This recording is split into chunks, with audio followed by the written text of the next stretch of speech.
The report addresses the issue of data security in Chinese connected vehicles and drones. So although we obviously are doing this in a larger context of supply chain security and import substitution, etc., the focus is very much on how data is regulated in the particular context of cars and drones in both the EU and China, and case studies of particular platforms, so BYD and NIO cars in the case of road vehicles and DJI drones as the drones case study on the part of representative Chinese vendors.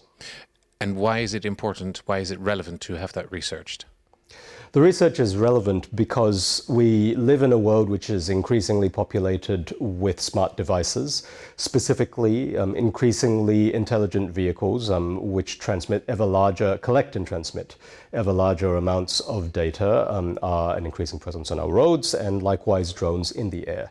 And this is also a regulatory space which is still evolving in the EU as in China. Right.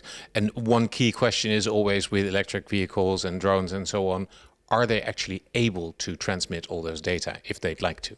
Connected vehicles and drones collect and transmit large amounts of data, and that is only increasing as the number of functions that these platforms perform increases.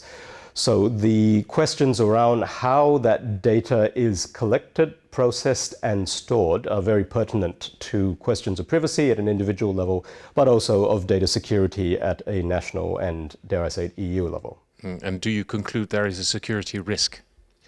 Our conclusions are that Chinese vendors, whether we're talking about car makers like BYD or drone makers like DJI, comply with European regulation and have products which meet international cybersecurity standards, as well as using cloud providers, providers of chips and other technologies which are often non-Chinese, and storing the data in many cases within the EU or outside China. There's always the trust issue, right? I mean, people, you didn't find a smoking gun, but people who say, well, you didn't find a smoking gun, but you never know. How do you deal with that?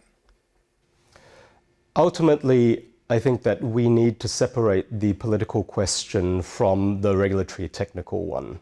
Our conclusion in the report is that in the latter case, there is not a clear distinction between Chinese and non-Chinese products. However, I think you can make a strong case that there is a distinction between the Chinese regulatory, or sorry, let's say political and legal system writ large, and certainly the ones here in Europe or in other parts of the world. So as a question of trust, if there is concern about the pressure that may be brought to bear on Chinese makers of these products, then that should be isolated as a risk factor. But we don't believe that that justifies a regulatory change to deal with Chinese products on different terms. Rather, it should be done on a case-by-case basis with some evidence to support, let's say, more intrusive measures that are taken on the basis of a risk assessment which has taken into account, let's say, trust factors that relate to China's political system.